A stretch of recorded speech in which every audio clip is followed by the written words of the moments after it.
Karuna appeal, the fundraisers are going out into the world, meeting people, and it's about translating their inspiration from the life of the Buddha out onto the doors, into their encounters with people. Thanks, man, thanks. Hi, Joe Mitchell here, Karuna Appeal, putting on a slight act. Anyway, Manjuka's standing behind you, you're looking in, and we're just about to go out. I'm just about door knocking. This is the A2. That way, France, the Dover Road. This way, Peckham. When I go for that first door, it's scary. So you out there watching this might be thinking to yourself, well, I don't need to be scared. I don't need to be scared. But I suppose it's much more than that. It's a sort of reality. You're going into someone's territory. This is where they live. This is where they live. This is their home. Yeah. And within a minute, I'm going to go over there and knock on someone's door. And I do not know that in itself is scary. It's a challenge, you know. And I'm on my way. Bye.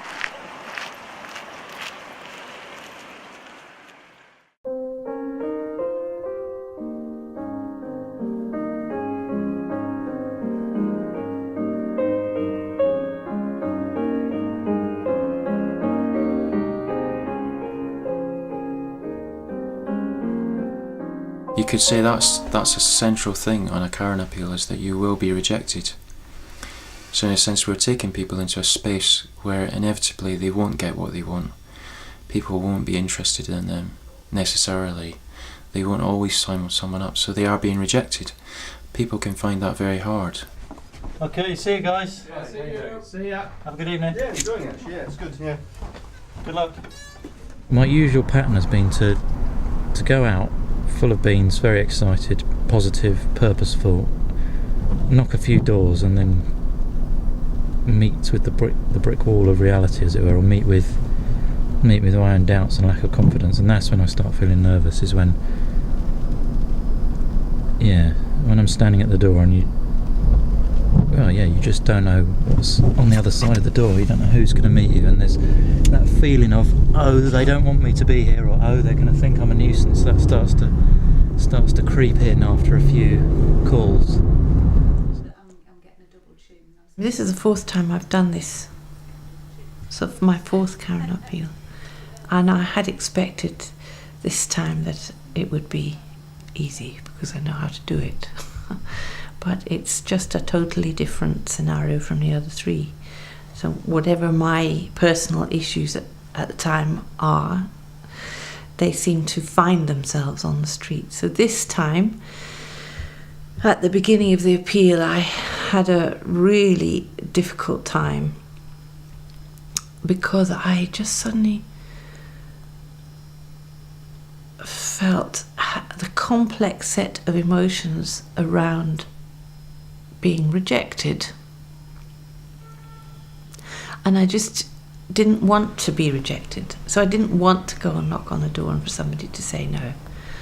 There's something about standing on a doorstep and the door opens and there I am, visible, very visible, and there's a few seconds of quiet while the person registers that I'm there and I register that they're there, and that for me is an excruciating time of being tremendously visible. I'm going forth from being invisible on the Karuna appeal. There's a bit of me that just doesn't like to be seen. I kind of, something within me would like to just hide away and keep quiet and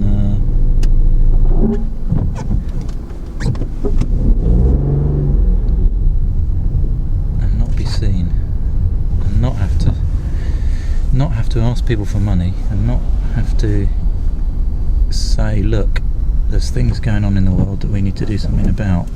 I'd much rather say everything's okay and I'm sorry to trouble you. Yeah. It's very much going forth from thinking I know where I am, thinking I know who I am, which I try and do in other ways, but an appeal just hits the spot completely.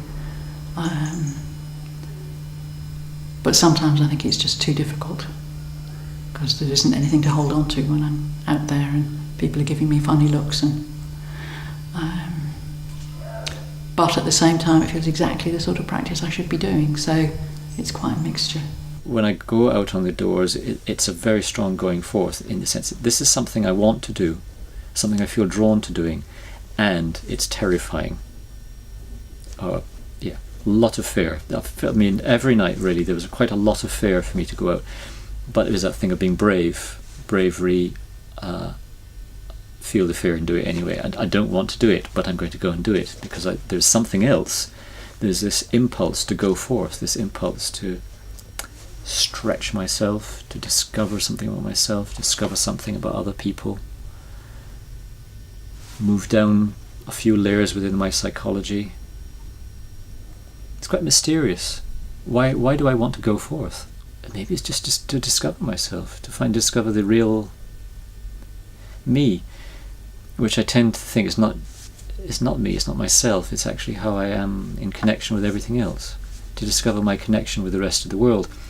And of course, knocking on a stranger's door is quite an extraordinary way to discover that, because you'd find that time and time and time again, you actually find there is a connection with, including the woman who slams the door in my face and says, no, no, no, no, no. How am I connected to her? So yeah, this is where I'll be working tonight. It's Friday evening. People are just coming home from work. Get ready to knock a few more doors. See what the good people of Hove have got to offer Karuna tonight. See how they are. Just tuck the car in.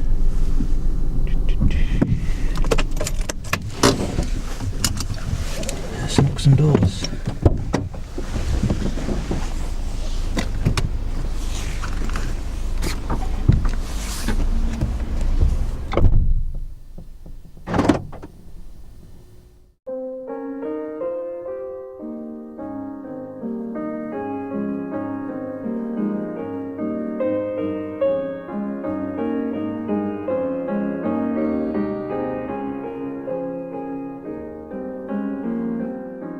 I think a big part of our culture and the shadow of our modern culture is it's about independence.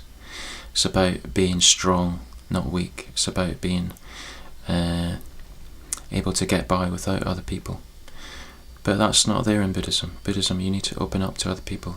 So in a sense, Karuna puts as an opportunity to explore that need we have for others, the fact that we can't do it alone. We are asking people for help. You can't stand on a doorstep as a Karuna fundraiser and try to be independent and separate from someone. It's the very opposite of what we're trying to do as Karuna fundraisers. We were doing some role playing, and Manjuka was observing me sort of playing at being a fundraiser, and she said, had I noticed that I held my body very forward, very close to the person. And she suggested, what would it be like to stand back a bit? And when I went out that night, I tried that. I tried standing back, and it felt better. I felt more kind of grounded in myself. And then when I was meditating the next morning, I felt like inwardly I stood back when I was meditating.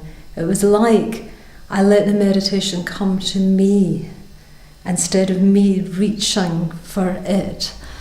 It felt like doubly good, because it felt like more effective as a way to meditate, but also I thought, oh, this is why I get so exhausted in my life, because I'm trying to connect with people, or trying to meditate, and it's such hard work, whereas if you can just sit back and let the person come to you, let the meditation come to you, I could just imagine going through my life in a much less exhaustive way, but no less effective. When I began fundraising, I was very much locked into the prison of self. I think many of us are.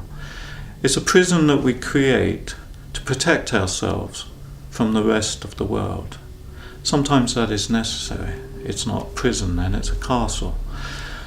But the castle becomes a prison because the things that we should be letting in, we banish. Fundraising is a fantastic place to learn to drop the drawbridge, to open the door. Funny enough, when you fundraise, you're opening your door as much as you're asking people to open theirs. Now, you haven't got a door with you, obviously, that would be very cumbersome. But we do have doors into ourselves. If you think about it, we close down or we open up. So a door opens or closes. So a good fundraiser, a successful, effective fundraiser, is someone who will be willing to open their door.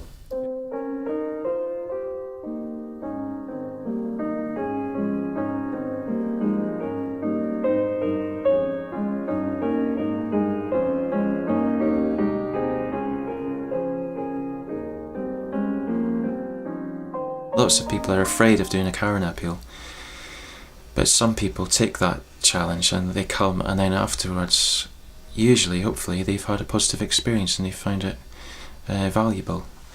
And I think it is because communication exercises and Karuna appeals are asking us to step out from behind the barriers that we place to protect ourselves from the world. But by dismantling those barriers, by taking them down brick by brick, hopefully in a supportive context that allows us to do that, we then open up to ourselves, we open up to love, we open up to others, and we open up to the Buddha, to reality. And that is a liberating experience. When there's another person there, a person I haven't met before, a person who is in their world, and then suddenly I pop up in their world by knocking on their door, anything can happen. I mean, it feels to me as though it brings on another level of unpredictability that I don't get in a retreat, and I don't get if I'm sitting on a cushion. It's not as safe, basically. It's not as safe as a retreat. A retreat is generally a safe space, surrounded by people who are all up for practice, a certain kind of practice, a certain kind of compassionate attitude towards each other. You can't say you're going to get that on the doors. You very often do, but quite often you don't. We fear people are going to judge us, reject us, not like us. And it's about coming into a relationship with those fears and being able to be with that experience in a way that takes the heat out of that situation. This happened years ago. It was Attila was giving this talk, a big retreat, and he was very nervous, like giving the talk. But then what he did, and I was absolutely bowled over by it, he asked all of us, there was about 100 people, he said, it'd be interesting for you to ask yourselves how you respond to my nervousness. He says, some of you might want to hit me, some of you might want to come and help me, and suddenly then the whole room relaxes. Yes. And I just felt totally overawed because there he is, nervous. But yeah, it's about like you're saying, he wasn't putting it on to us. He had self-awareness around it, and he actually he had this relationship with his own nervousness that allowed him to use that to illustrate the talk. And then it just seemed tremendously confident, and very empowering, really. He wasn't limited by his anxiety. Yes. He lived with his anxiety, but he didn't let it limit him. Yeah, this is the amazing thing. Yeah. We think we have to sort of arrive on the door, all sort of perfect, like no nerves, no anxiety, no stumbling, no. I mean, that would be really revolting for people to meet this sort of. We talk about Superwoman, won't we? Arrive on the door, zoom up on your whatever it is, and it would be really off-putting. But then it's that step from having the nerves to somehow or other acknowledging the nerves and holding them, and not expecting the householder to sort of help you out or anything like that. It seems to me the spiritual life should be continually an opening up. It's the image of the lotus unfolding. A wonderful image for one's life. We should be like lotuses emerging from the depths of the pond and unfolding. I don't think you can do that if you're trying to be the perfect lotus. You'll be too self-conscious, too much gazing out the corner of your petal to see what the other lotuses are like and whether you're as good as them or not, better, worse. So perfectionism, it seems to me, is a real curse that we have a chance to work with in fundraising.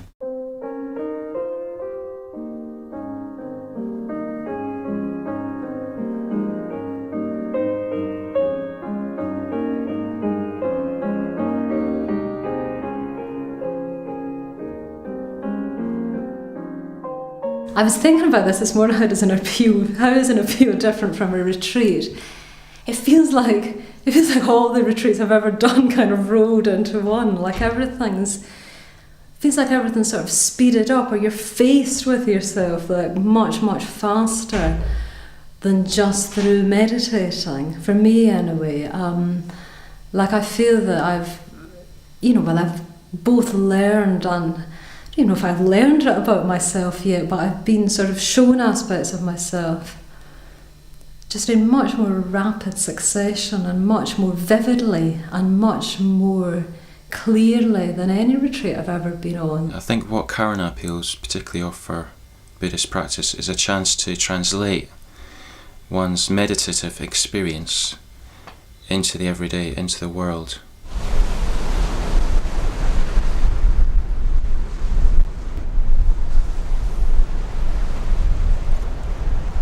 For years, Mahasuka had this thing up in the toilet in the community that I was with. It was a jazz guy, and it said, if you don't live it, it won't come out your horn. And I've been thinking about that a lot. So before I go out, I have a good old sing-along to some music that I really like, and try and take this kind of love of life out there. It's really about, well, how much love can I manifest to those people? How much love can I manifest to myself, and self-belief can I manifest on behalf of the people in India?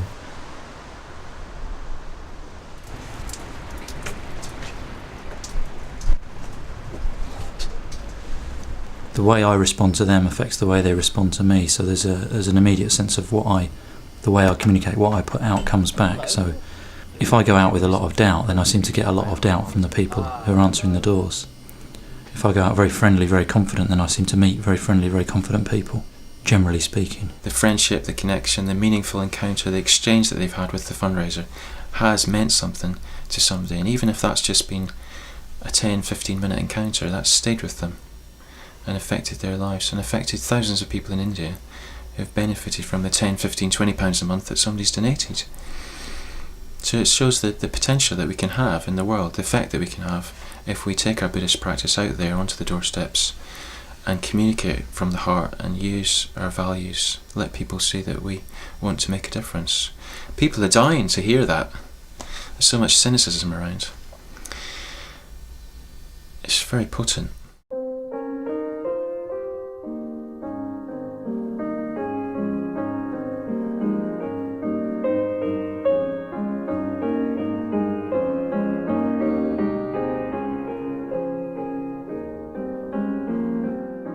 Why is this your favourite post? Why? Don't know. Woman, do know slightly. Shanty, shanty shack, corrugated. Woman, young, beautiful. I don't know, because the lights... Okay, beautiful, well, young woman, and there's her child. Call me sentimental, but I mean... See you guys, see you, yeah. But look, crikey, this is it, isn't it? This is actually the reality that we, corrugated home. We've all had a mum, and there she is with her child. We've all been a child.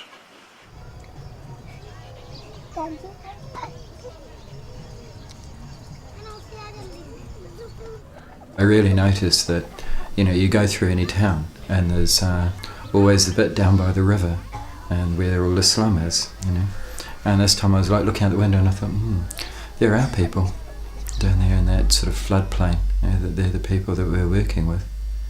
And it really struck home to me what the reality of India was. Most of the people that we're working with in India aren't poor because of a lack of resources. They're actually poor because of societal attitudes to do with caste, prejudice, superstition, the fact that people from poor communities very often think that it's they're predestined to be poor and there's nothing they can do about it, a kind of fatalism.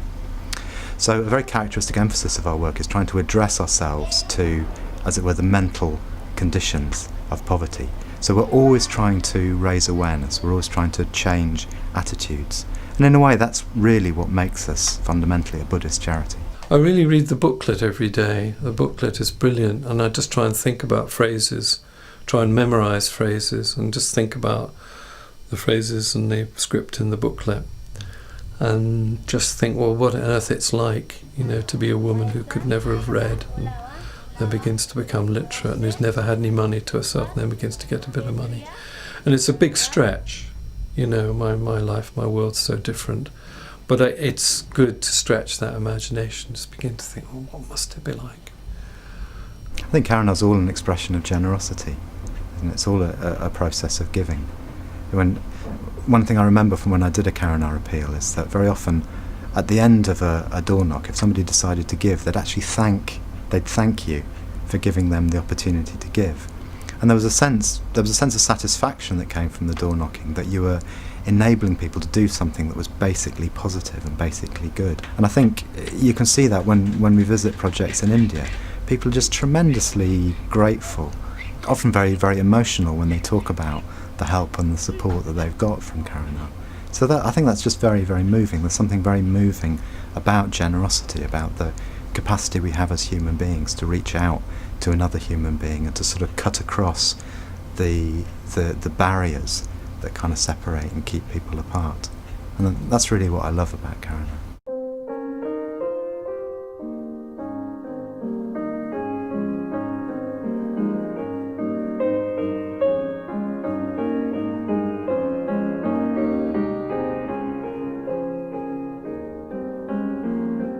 Most people are absolutely delightful. Your average person is a completely delightful creature who actually wants to connect, a lot of them want to give. I was amazed how many people want to give. I would say 95% of my interactions with people in the doors were at least polite. Many of them were pleasant, and there were several which were utterly delightful, and will probably stay in my mind for many years, if not the rest of my life. So it gave me this sense of just very, very positive feeling towards the rest of the human race. The householders very seldom say that the fundraiser is being a nuisance. Generally, the householders are patient, fairly polite, sometimes a bit frustrated, but they'll usually give the fundraiser a bit of time. And yet in the fundraiser's mind, they imagine they're a nuisance. They imagine that they're not liked, that they're not loved in a way. I've been noticing my moods have been going up and down and all over the place, really. Like last night, I had a whole string of no's. People saying no, they don't want to take the booklet, they don't want to find out about our work, they don't want to support us. So I was feeling a bit gloomy. Then I met someone. They've been supporting Karuna for 21 years and they'd like to increase their standing order, and that shows up on my target, that shows up on our team's score. So I feel great, fantastic. These people are really nice people, really friendly, really into what we're doing. I suppose it's something about how good I am, coming back to that really, of if people are nice to me, then I feel like I'm a good person. If people are not so friendly, then I feel, well, maybe there's something wrong with me, so. But, obviously it's not as simple as that. It's not, that's a very up and down way of relating to oneself according to how people are treating you.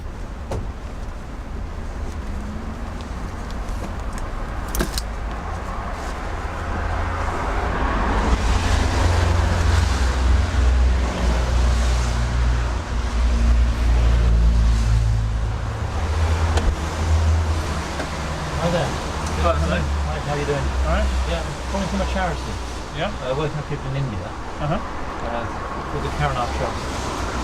Oh yeah. There's a booklet about some projects you're supporting over there. To the extent I don't identify with the moment, I'm going to get blown around all over the place. To the extent I identify with my immediate responses to things, I'm just going to have a real roller coaster ride.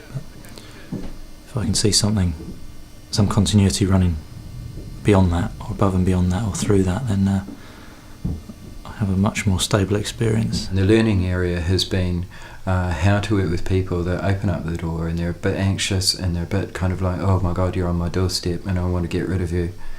And the main thing I've learned is just that actually that is a temporary experience, it's a transitory experience for them. And if I'm prepared just to sit with that for a little while and show them that I've heard that, that they'll come out of that experience, and then there's the opportunity for a bit of receptivity to the booklet.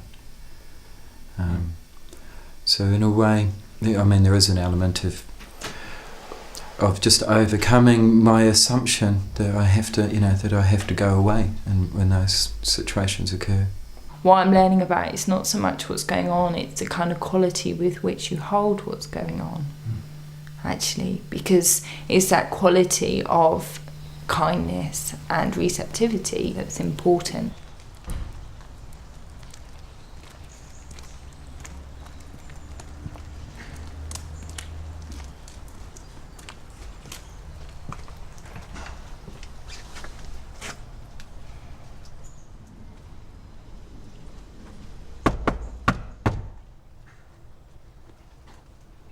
If you can hold yourself in a kind and receptive way, then you can be with others in a kind and receptive way. And it's that kind of space, I think, that's important. And that's more important than whether I'm happy or sad, because if I'm happy, like full of energy, kind of easy, or whether I'm feeling sad and vulnerable, it's kind of, that doesn't seem to be so important. The important bit is how I'm holding that space, and that quality of attention and holding that seems to be important.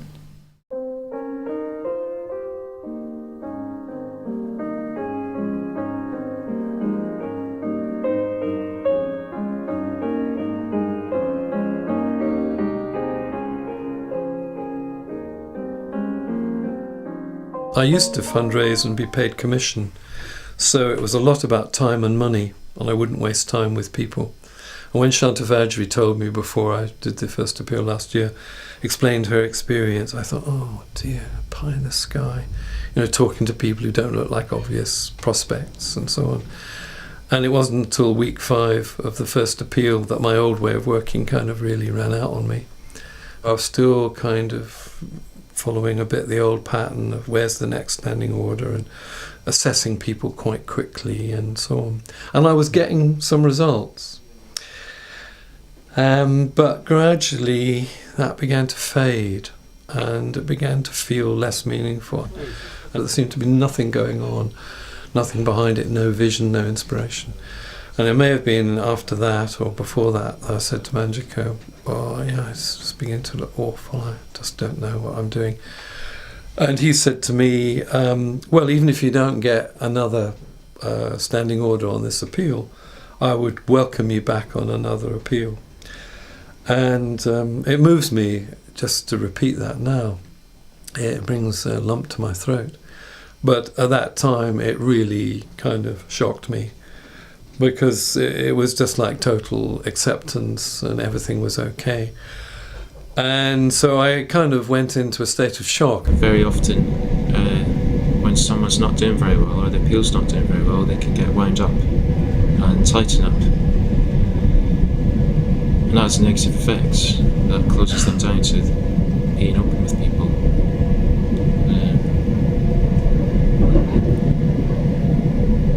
So I tend to these days just give people a lot of love and acceptance, hopefully,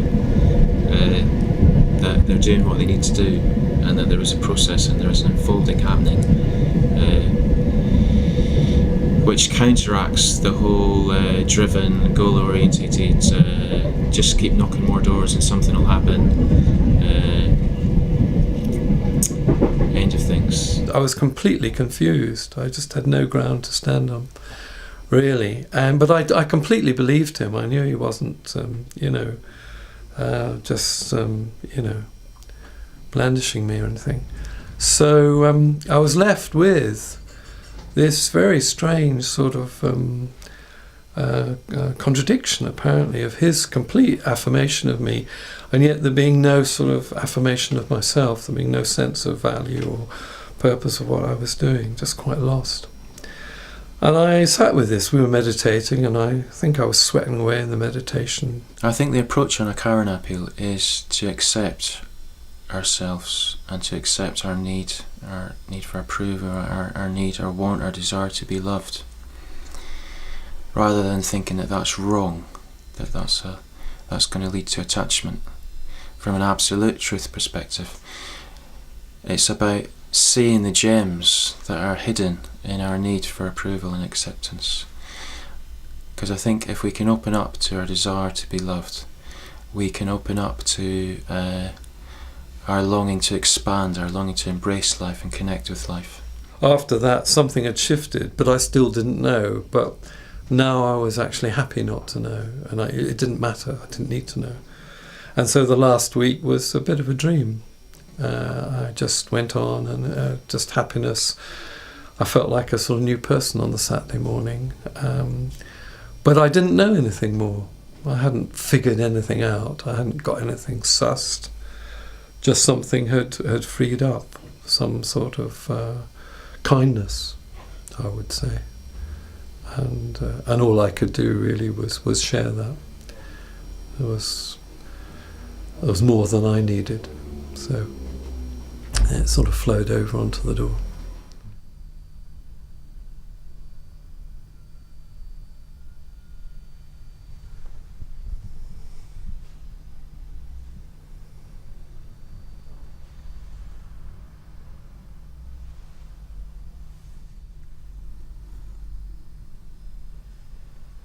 When I come back, the first bit is fine. I can be really happy that other people have got standing orders and they're feeling quite exhilarated, and I can be really with that. But sort of when I go to bed at night, I go, completely, what the hell's wrong with me, basically? Why can they do it and I can't?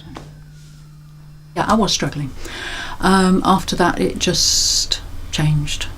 So the following Monday, I started getting standing orders, and I couldn't remember very quickly what all the fuss had been about, in a sense. And I don't know why it changed, but it did quite dramatically, actually. So by the end of the appeal, I'd got my target, and it wasn't a problem. Trying to work out what had happened over the entire 6 weeks, I thought it's just like a very speeded up ordination process, because I found, several years worth of ordination process for me was, who am I, what are people suggesting to me that needs to change? What is it about me? What do I need to turn into? And they'd say, no, that's not what we mean. But that was, I just felt in the wrong person. I got to sort of turn myself inside out, and I found it painful, and it lasted for years, not 3 weeks. And then about a year before I was actually ordained, I thought, I give up. No idea what this is all about, but I think I know what I'm doing in my practice, so I'll just do it.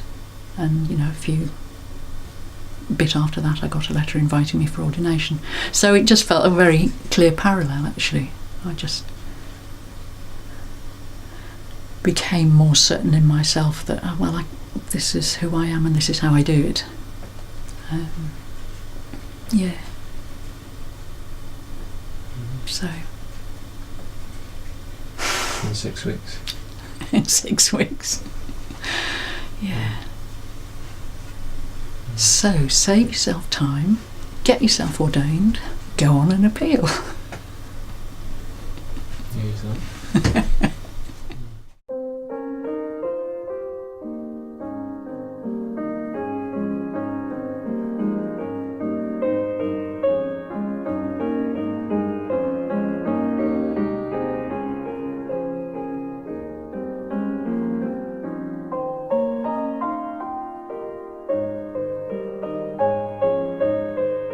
One of the most beautiful meetings I had on the doors was I knocked on this door, and this little old lady answered, and she was bent over double, so she was almost like she was looking down on the ground, which was just sort of bare.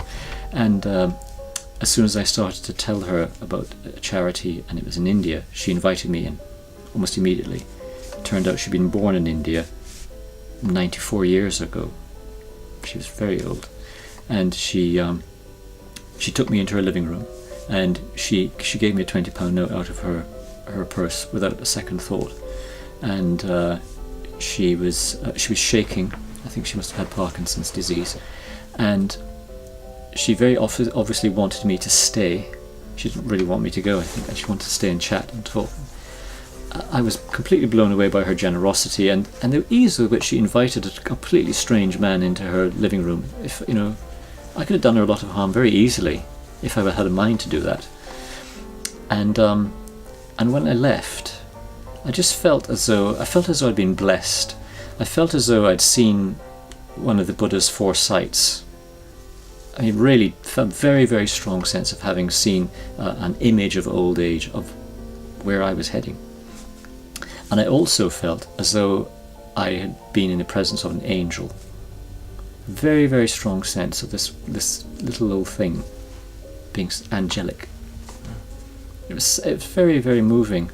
Really, I just it carried me through the rest of the evening. I feel, actually just telling the story now, I feel very, really moved by it.